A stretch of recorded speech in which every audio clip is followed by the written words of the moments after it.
नए नए कपड़े खरीदना, नया मोबाइल लेना, गाड़ी लेना या फिर घर लेना, इन सब के लिए तो हम बहुत सारी प्लानिंग करते हैं और हमारी जेब से इन सब कामों के लिए बहुत सारे पैसे निकल भी जाते हैं।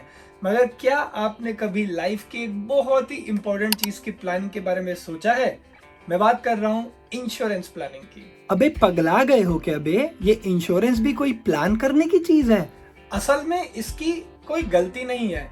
ग्रोइंग अप हमें इंश्योरेंस के बारे में कोई अच्छे से सिखाता नहीं है और इसकी जो इम्पोर्टेंस है उसके बारे में बताता नहीं है।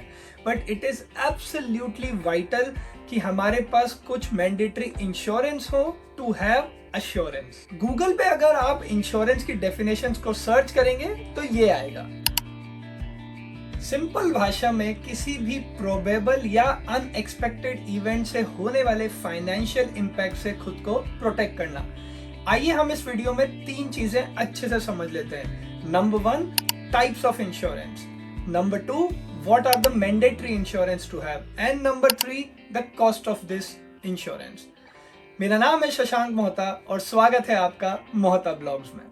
दोस्तों, मैं ना तो कोई इंश्योरेंस एडवाइजर हूं और ना ही प्रोफेशनली इस फील्ड में काम करता हूं। तो इस वीडियो में हम जिस भी इंश्योरेंस के बारे में बात करेंगे that is purely based on my experience plus my strong belief in having an insurance. और इनमें से काफी सारे इंश्योरेंस मैंने अपने और फैमिली के लिए ले रखे हैं। जिन भी इंश्योरेंस की हम बात करेंगे वो शायद आपके लिए एप्लीकेबल ना हो depending on your personal situation. For example, अगर आप एक रेंटेड अपार्टमेंट में या घर में रहते हैं तो होम ओनरशिप का इंश्योरेंस आपके लिए मैंडेटरी नहीं है एंड एप्लीकेबल भी नहीं है। सिमिलरली, अगर आप जॉब करते हैं या नहीं करते हैं एंड आपका फैमिली का सेटअप क्या है, like you are married, do you have kids et cetera, तो उस पर डिपेंड करेगा कि कोई पर्टिकुलर इंश्योरेंस आपके लिए एप्लीकेबल है या नहीं है। और अगर आप नेदरलैंड्स में रहते हैं या मूव होने वाले हैं तो ये वीडियो एंड तक देखिएगा because it can definitely help you and save you from a huge financial loss.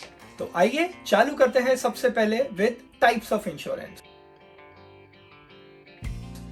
Number 1, health insurance. सबसे पहले सबसे जरूरी, अगर आप नेदरलैंड्स में रहते हैं तो एक स्टैंडर्ड हेल्थ इंश्योरेंस कवर होना आपके लिए मैंडेटरी है। You can not run away from it. एक रिपोर्ट के अनुसार इंडिया में हेल्थ इंश्योरेंस की जो परचेज थी उसमें एक बहुत बड़ा सर्ज आया आफ्टर कोविड-19, क्योंकि जो कोविड-19 आया उसमें लोगों ने अपनी एंटायर सेविंग्स लूज कर दी because of the crazy medical expenses. And then लोगों को रियलाइज हुआ कि एक अच्छा हेल्थ इंश्योरेंस अच्छे कवर के साथ होना बहुत ज़्यादा ज़रूरी है। नेदरलैंड्स में ये ऑलरेडी मैंडेटरी है एंड आई थिंक कि हेल्थ इंश्योरेंस आपको लेना ही चाहिए even if it's not mandatory in the country that you live in. इसके ऊपर आप आई केयर का, डेंटल केयर का, फिजियोथेरेपी का एटसेट्रा का जो एड ऑन्स है वो ऑफ कोर्स ले सकते हैं depending on your physical health. But एक स्टैंडर्ड कवर मेरे हिसाब से everybody should have irrespective of which country you live in. दूसरे नंबर पे आता है होम इंश्योरेंस। अब ये जो इंश्योरेंस है ये शायद आपके लिए एप्लीकेबल ना हो अगर आप एज अ टेनेंट रहते हैं, तो ऑब्वियसली जो आपका लैंडलॉर्ड है उनके पास एक होम इंश्योरेंस होगा। बट अगर आप खुद एक होम ओनर हैं then I think this is also critical and key to have. And again most of the countries में ये भी मैंडेटरी ही होता है। होम इंश्योरेंस के ऊपर मैंने एक कंप्लीट डिटेल में वीडियो बना रखा है जो कि चैनल पे अवेलेबल है। मैं डिस्क्रिप्शन में लिंक छोड़ दूंगा एंड ऑल्सो आपको यहाँ पर भी वो फ्लैश होता हुआ दिखेगा। लेकिन अगर हम बहुत क्विकली बात करें तो अगर आप होम ओनर नहीं भी हैं तो भी आप एक होम इंश्योरेंस कैटेगरी ले सकते हैं, लेकिन उसमें फिर आप वो प्रॉपर्टी की जगह कंटेंट एंड बिल्डिंग इंश्योरेंस ले सकते हैं, जिससे कि आपके जो इक्विपमेंट्स है, जो घर में सामान है, वो इंश्योर्ड रहेगा just in case. For example किसी भी हादसे की वजह से या एक अनफॉर्चुनेट इंसिडेंट की वजह से वो टूट जाता है या खराब हो जाता है, या फिर for example let's say earthquake आ जाता है तो कुछ सामान डैमेज हो जाता है, तो ये सारी कंडीशंस अगर आपके कंटेंट एंड बिल्डिंग इंश्योरेंस में है included then you will get refunded a certain amount अगर ऐसा कुछ होता है तो। प्लस इसमें भी एड ऑन्स आते हैं जैसे कि ग्लास कवरेज हो गया, कि अगर आपके घर में जो खिड़की दरवाजे हैं जहाँ पे कांच लगा हुआ है तो उनको कुछ डैमेज हो गया, प्लस और भी तरीके के इसमें एड ऑन्स आते हैं।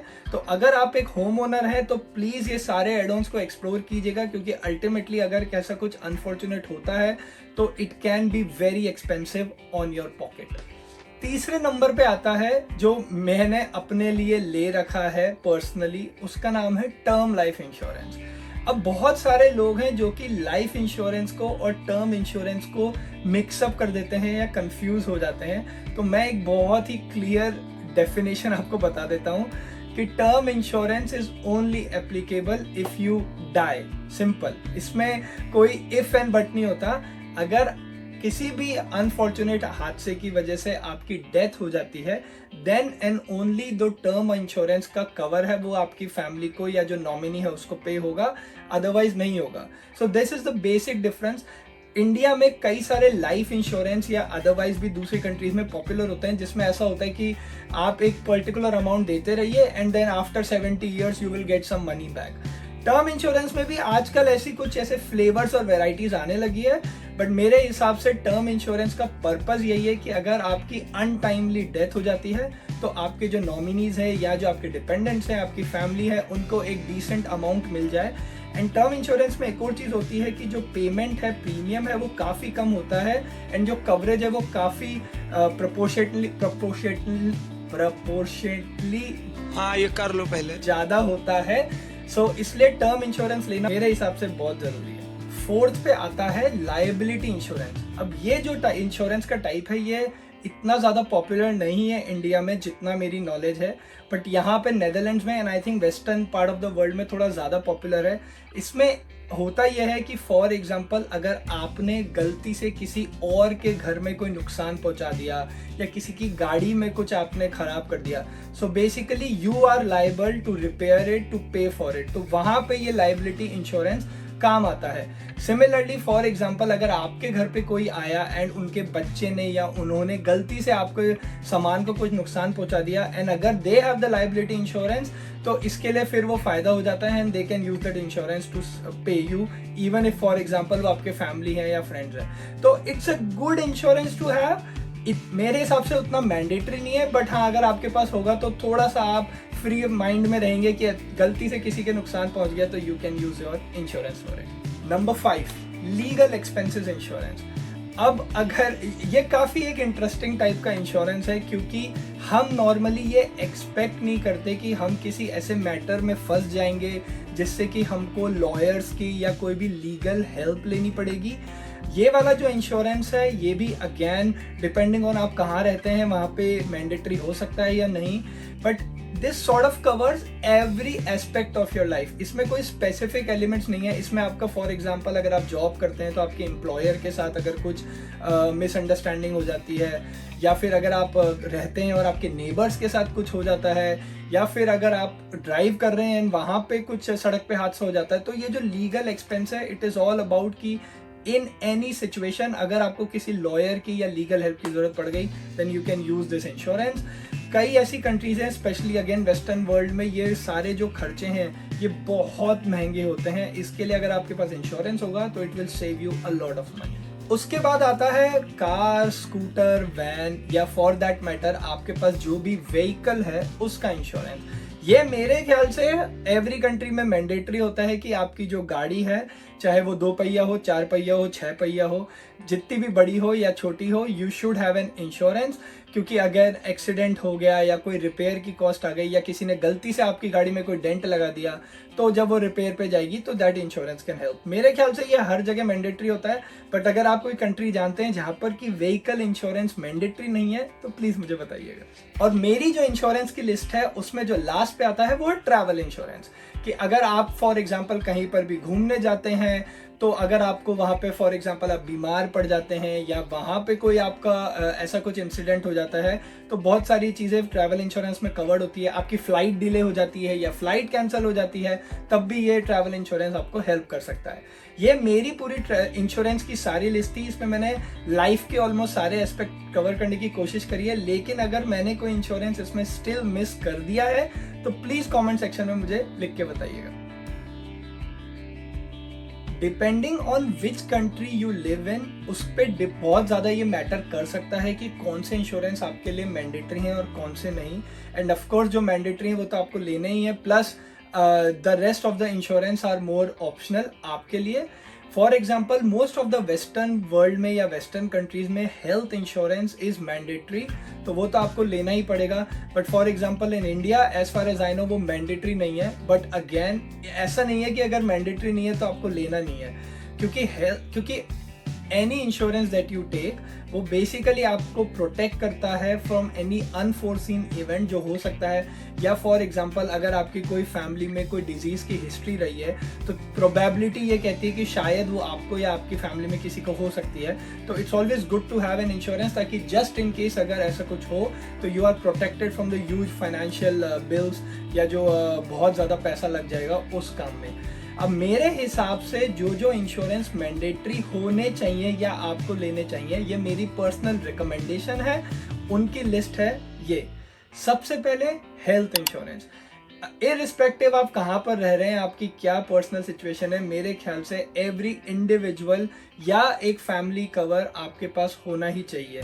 बहुत सारी जॉब्स में you get a insurance cover from your employer, but I think उसमें इतना अच्छा कवरेज नहीं होता है unless it's a great insurance. तो आप वो अपनी कंडीशंस देख सकते हैं, उसका कवर चेक कर सकते हैं। बट आई वुड रिकमेंड कि आप एक खुद का personal insurance health insurance cover ले लें, क्योंकि हो सकता है कि आप जॉब चेंज करें या आप एक बिजनेस चालू करें तो वो जो इंश्योरेंस एप्लीकेबल है वो नल एंड वॉइड हो जाए। तो फिर इसलिए खुद का एक पर्सनल इंश्योरेंस हेल्थ इंश्योरेंस होना बहुत ज़रूरी है। Second, home insurance. अगर आप एक होम ओनर हैं then again it's mandatory for you. अगर आप टेनेंट हैं तो जैसे मैंने बोला मेन होम इंश्योरेंस की बजाय आप वो जो एड ऑन्स हैं वो ले सकते हैं, कंटेंट एंड बिल्डिंग का, ग्लास का, क्योंकि that will ultimately protect you और आपके जो इक्विपमेंट या घर का सामान है वो। Number 3, term life insurance. अब ये अगेन मेरी रिकमेंडेशन है कि आपके पास होना चाहिए, क्योंकि इससे अनफोर्सीन या अनटाइमली अगर आपकी डेथ हो जाती है तो आपकी जो फैमिली है, आपके डिपेंडेंट्स हैं, उनको एक डिसेंट अमाउंट मिल जाएगा। एंड फॉर एग्जांपल अगर आपका कोई होम लोन है या बच्चे की एजुकेशन है या और कोई आउटस्टैंडिंग एक्सपेंस है तो वो उस अमाउंट से कवर हो सकता है। तो मुझे ऐसा लगता है कि इफ़ यू हैव डिपेंडेंट्स तो आपके पास टर्म लाइफ इंश्योरेंस होना चाहिए। और नंबर 4 मेरी recommendation, vehicle insurance, which I think is anyways mandatory in most parts of the world. लेकिन अगर नहीं है तो आपके पास एक खुद की गाड़ी, अगेन आपके पास कार है, स्कूटर है, वैन है, ट्रक है, जो भी आपके पास व्हीकल है उसका एक इंश्योरेंस होना चाहिए। तो ये जो 4 इंश्योरेंस है ये मेरी नज़र में होने ही चाहिए, home, health, term life and vehicle. बाकी के जो इंश्योरेंस है उनकी भी अपनी इम्पोर्टेंस है and they of course will help you if अगर आप ऐसी कोई सिचुएशन में फंस जाते हैं। बट अगर आपको ऐसा लगता है फॉर एग्जांपल कि नहीं मैं तो कभी भी किसी को भी कोई नुकसान नहीं पहुंचाऊंगा, मैं अपने काम से काम रखूंगा और हर चीज़ का बहुत ज़्यादा ध्यान रखूंगा, तो आप लाइबिलिटी इंश्योरेंस मत लीजिए, क्योंकि फिर आप ये मानते हैं कि आप कभी भी एक्सीडेंटली भी कभी किसी और का नुकसान नहीं पहुंचाएंगे। जितने भी इंश्योरेंस की हमने इस वीडियो में बात करी है मैंने वो सारे ले रखे हैं नेदरलैंड्स में, except the term life insurance जो कि मैंने इंडिया में ले रखा है। तो इसलिए मैं उसको I did not wanted to pay 2 premiums, क्योंकि वहाँ पे भी डिसेंट कवरेज है।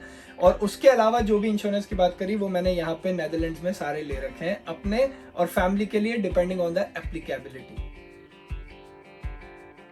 इस वाले टॉपिक पे ना हमेशा एक बहुत ही क्लासिक आर्ग्यूमेंट आता है, भाई मैं तो बहुत हेल्दी हूँ, मैं क्यों हर महीने हेल्थ इंश्योरेंस के पैसे दूं? हाँ, अब इसको कौन समझाए कि भाई बीमारी बोल के नहीं आती, और जब तू हॉस्पिटल के बिल देखेगा ना तो तू और बीमार हो जाएगा। ऑल्सो ये कोई इन्वेस्टमेंट नहीं है कि आपको एक पॉइंट ऑफ टाइम के बाद कुछ रिटर्न्स मिलेगा या कोई फिक्स रिटर्न्स मिलेगा। ये एक प्रोटेक्शन है, एक कवरेज है जो कि आपको किसी भी अनफोर्सीन इवेंट से कवर करता है और आपके फाइनेंशियल जो उससे इम्पैक्ट आएगा उससे आपको प्रोटेक्ट करता है। अब लोगों को ना डॉक्टर बीमार होकर डॉक्टर की महंगी महंगी फीस देना पसंद है, बट फॉर एग्जांपल फ्रूट्स और वेजिटेबल्स पे पैसे खर्च नहीं करेंगे। एनीवेज, अब बात कर लेते हैं कि इन सारे इंश्योरेंस की कॉस्ट क्या है। ये जो भी कॉस्ट की हम बात कर रहे हैं ये सब नेदरलैंड्स में अगर आप ये इंश्योरेंस लेते हैं तो उनके हिसाब से मैं बता रहा हूँ, क्योंकि that is my experience. India में ऑफ कोर्स कॉस्ट वेरी करेगा, और अगर आप किसी और कंट्री में रहते हैं तो वहाँ पे आप वहाँ की जो वेबसाइट्स हैं या ऑनलाइन पोर्टल्स हैं उस पर जाके चेक कर सकते हैं। सबसे पहले बात करते हैं हेल्थ इंश्योरेंस की।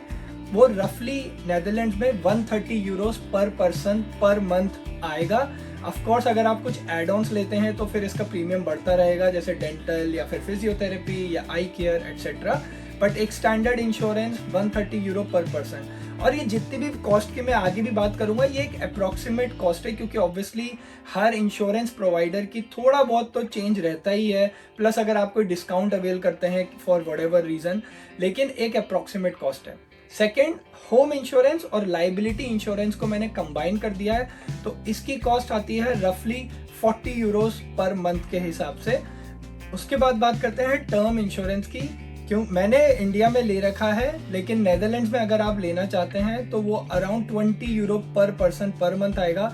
इसमें एक बहुत बड़ा कैच है कि अगर आप स्मोकर हैं या फिर अगर आपकी ऑलरेडी कोई हिस्ट्री रही है ऑफ डिजीज, तो ये काफ़ी वेरी कर सकता है। बट अगर आप एकदम परफेक्टली हेल्दी हैं विद नो पर्टिकुलर हिस्ट्री, तो अराउंड 20 यूरोस पर पर्सन पर मंथ। इसके बाद आता है लीगल इंश्योरेंस, वो अप्रॉक्सीमेटली आएगा 25 यूरोस पर मंथ। उसमें आपकी फैमिली कवर हो जाती है। उसके बाद व्हीकल इंश्योरेंस 75 to 100 यूरोस पर मंथ आ सकता है, डिपेंडिंग ऑन आपका क्या व्हीकल है और आप क्या क्या कवरेज उसमें चाहते हैं। बट हाँ, एक 75 to 100 Euros on an average मुझे लगता है पर मंथ आएगा इंश्योरेंस का। उसके बाद ट्रैवल इंश्योरेंस, वो अप्रॉक्सीमेटली 10 यूरो पर पर्सन आता है। उसमें बहुत ज़्यादा एक्सटेंसिव आपको लेने की ज़रूरत भी नहीं है। सो अगर इन सारे इंश्योरेंस के पर मंथ अमाउंट को सम अप करें तो ये अप्रॉक्सीमेटली 325 यूरोस पर मंथ आता है। But then the kind of protection and the coverage that you get from all of this is huge. I think वो काफ़ी ज़्यादा होगा वर्सेस जो आपने ये पर मंथ दिया है। I know paying this every month थोड़ा अखर भी सकता है और आपको लगेगा यार मैं यूटिलाइज तो कर ही नहीं रहा हूँ, but just think about a day where you have to pay 15,000 20,000 euros for something that goes very wrong. तब आपको ये जो आप प्रीमियम दे रहे हैं ना 25-30 यूरो पर मंथ का, ये उतना नहीं अखरेगा। बट ऑल्सो अगेन ऐसा भी हो सकता है कि आप पूरी जिंदगी इसको यूटिलाइज ना करें, but that is not the goal here. The goal is कि जस्ट इन केस अगर कुछ ऐसा अनफोर्सीन हो जाता है, then you know you are protected. So ये वीडियो है अबाउट द होल इंश्योरेंस यहाँ पे नेदरलैंड्स में जो आप ऑप्ट कर सकते हैं। और मुझे ऐसा लगा कि एक वीडियो बना देता हूँ जिससे कि आपको सारे इंश्योरेंस के बारे में पता चल जाएगा, plus of course you can make an informed choice कि आपको क्या लेना है, क्या नहीं लेना है, क्या मैंडेटरी है, क्या मैंडेटरी नहीं है। उम्मीद है आपको ये वीडियो अच्छी लगी होगी। अगर पसंद आया तो एक लाइक देते जाइए और हम मिलेंगे आपसे बहुत ही जल्द एक नए वीडियो में। तब तक के लिए चैनल को सब्सक्राइब कर लीजिए और हमारी जर्नी से जुड़ जाइए। Thank you so much for watching this video. See you, take care, bye bye.